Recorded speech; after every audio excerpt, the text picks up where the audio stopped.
Assalamualaikum warahmatullahi wabarakatuh. Saya Syafira Ramadhani Jihadzan, NIM 249. Di sini saya akan menjelaskan bab 5 tentang bukti audit.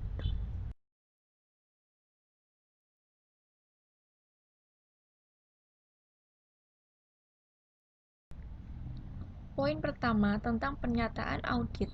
Saat menyiapkan laporan keuangan, manajemen akan membuat pernyataan tentang setiap akun dan mengungkapkan terkait dalam catatan. Auditor menggunakan pernyataan ini untuk menilai resiko kesalahan material dan prosedur audit desain. Pernyataan yang digunakan saat menguji transaksi dan peristiwa, termasuk item laporan pendapatan, adalah yang pertama, saat pengujian terjadi. Auditor mencari bukti untuk memverifikasi bahwa transaksi atau peristiwa yang direkam seperti pendapatan atau item pengeluaran terjadi dan berkaitan dengan entitas. Yang kedua, ketika pengujian kelengkapan. Auditor mencari transaksi atau peristiwa dan memastikan ini telah direkam. Ketika pengujian untuk akurasi, auditor mencari bukti bahwa transaksi dan peristiwa telah dicatat pada jumlah yang sesuai.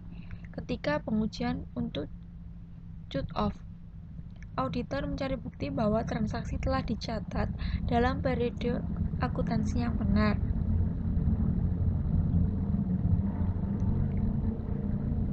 Untuk klasifikasi, auditor memastikan bahwa transaksi dan peristiwa telah dicatat dalam akun yang tepat. Pernyataan yang digunakan saat menguji item neraca adalah keberadaan. Auditor mencari bukti untuk memverifikasi bahwa aset, kewajiban, dan item ekuitas yang termasuk dalam saldo yang muncul dalam laporan keuangan benar-benar ada. Ketika pengujian hak dan kewajiban, auditor mencari bukti untuk memverifikasi bahwa aset yang dicatat dimiliki oleh entitas dan bahwa kewajiban yang dicatat mewakili komitmen entitas. Ketika pengujian untuk penilaian dan alokasi, auditor mencari bukti bahwa aset, liabilitas, dan item ekuitas telah dicatat pada jumlah yang sesuai dan dialokasikan ke akun buku besar umum yang benar. Auditor menggunakan pernyataan untuk transaksi, saldo akun, presentasi, pengungkapan saat menilai risiko kesalahan material, dan ketika merancang prosedur audit mereka.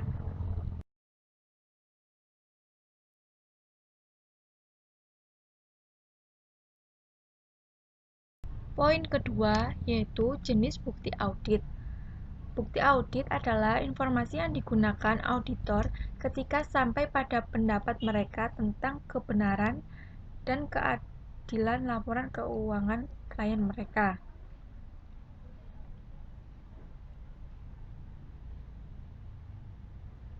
Sebelum mempertimbangkan berbagai jenis bukti yang akan digunakan auditor memulai bagian ini dengan diskusi tentang apa yang dimaksud dengan istilah bukti yang cukup sesuai. Yang pertama, bukti audit yang cukup adalah konsep inti dalam audit. Kecukupan berkaitan dengan kuantitas dan kesesuaian berkaitan dengan kualitas bukti audit yang dikumpulkan. Yang kedua, konfirmasi eksternal. Memberikan panduan tentang penggunaan konfirmasi eksternal yang dikirim langsung oleh auditor kepada pihak ketiga yang diminta untuk menanggapi auditor tentang masalah yang termasuk dalam surat konfirmasi. Yang ketiga, bukti dokumenter.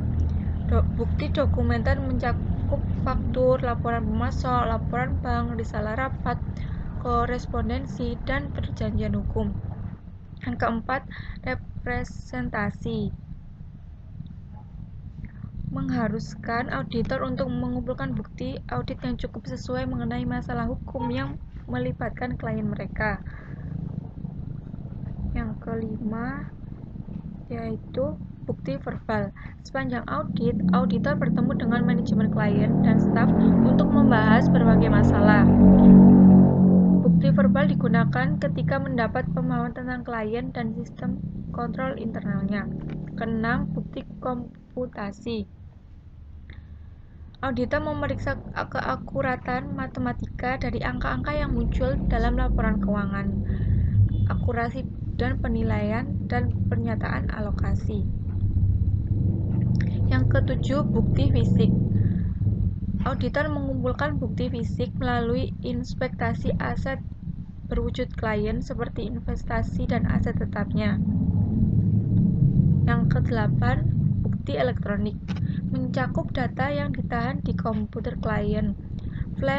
File yang digunakan dikirim melalui email ke auditor dan item yang dipindah dan di-fax. Transaksi umumnya diawali dan disimpan secara elektronik.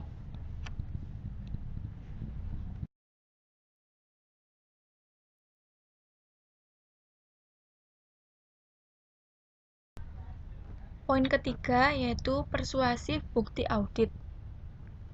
Ketika auditor mengakses catatan klien mereka, mereka kemudian mencari bukti yang menguatkan untuk membuktikan bahwa jumlah yang tercatat akurat. Ada beberapa kategori dalam persuasif bukti audit. Yang pertama, bukti yang dihasilkan secara internal. Bukti yang dihasilkan secara internal yang dipegang oleh klien termasuk catatan cek yang dikirim, salinan faktur, dan pernyataan yang dikirim ke pelanggan, pesanan pembelian, dokumentasi perusahaan mengenai kebijakan dan prosedur, kontrak, risalah rapat, jurnal, buku besar, saldo percobaan, lembar bentang, lembar kerja, rekonsiliasi, perhitungan, dan komputasi.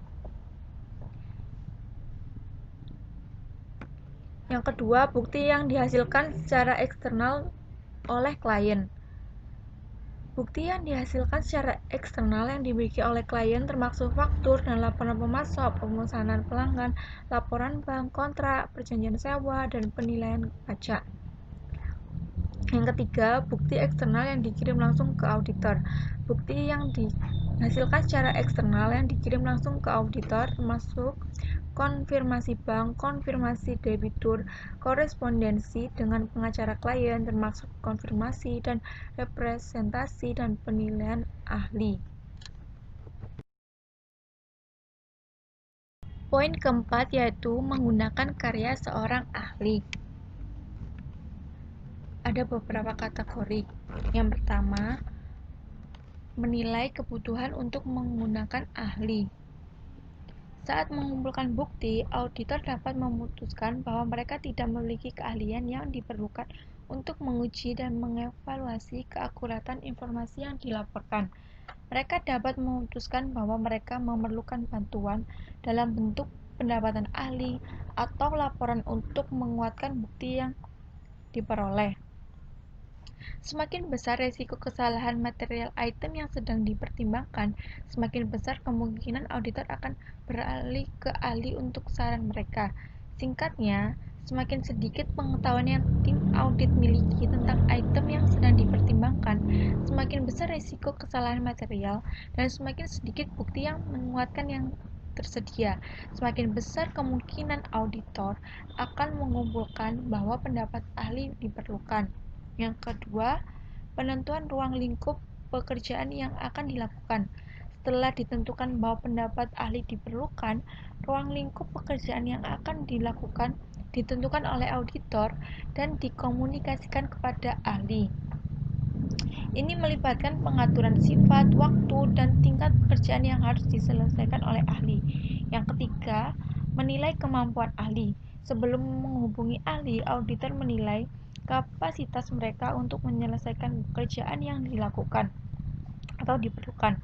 Ini melibatkan evaluasi kualifikasi ahli sebagai anggota badan profesional atau serupa yang relevan. Yang keempat, menilai objektivitas ahli. Mengacu pada kemampuan untuk membentuk pendapat atau sampai pada kesimpulan tanpa pengaruh preferensi pribadi. Seorang ahli diharapkan akan lebih objektif jika mereka tidak terkait dengan klien. Jika pendapat seorang ahli telah terbukti akurat di masa lalu, itu meningkatkan keandalan auditor dalam menempatkan pendapat ahli dalam audit saat ini. Yang kelima, menilai laporan ahli. Penting bahwa laporan seorang ahli ditulis sedemikian rupa sehingga auditor yang membuat ahli di lapangan yang dilaporkan dapat memahami konten teknik laporan. Yang keenam, tanggung jawab atas kesimpulan. Tanggung jawab untuk sampai pada kesimpulan keseluruhan mengenai kebenaran dan keadilan laporan keuangan klien tertumpu pada auditor. Ketika auditor memutuskan untuk menggunakan ahli tanggung jawab, seorang auditor tidak akan dikurangi dengan cara apapun, dan auditor masih bertanggung jawab untuk menilai kualitas yang diberikan oleh ahli, apakah hal tersebut dapat diandalkan, dan objektivitas.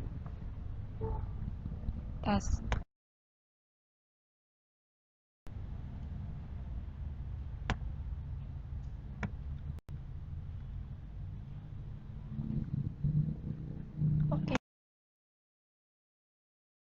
Poin terakhir yaitu prosedur pengumpulan bukti. Prosedur pengumpulan bukti yang dijelaskan dalam bagian ini dilakukan pada berbagai tahap audit, ketika menilai resiko, mendapatkan pemahaman tentang klien, mendapat pemahaman tentang sistem kontrol internal klien, menguji kontrol tersebut, melakukan pengujian substantif terperinci, dan menggambarkan kesimpulan akhir. Memberikan pedoman di rangkuman di bawah ini tentang prosedur pengumpulan bukti utama yang digunakan oleh auditor. Yang pertama, penyelidikan digunakan ketika mendapatkan pemahaman tentang klien dan untuk menguat bukti lain yang dikumpulkan di seluruh audit. Yang kedua, perhitungan ulang digunakan untuk memeriksa keakuratan matematika file dan catatan klien. Yang ketiga, kinerja ulang, berarti mengikuti proses yang digunakan oleh klien. Yang keempat, prosedur analitik digunakan untuk menilai hubungan antara informasi keuangan dan non-keuangan.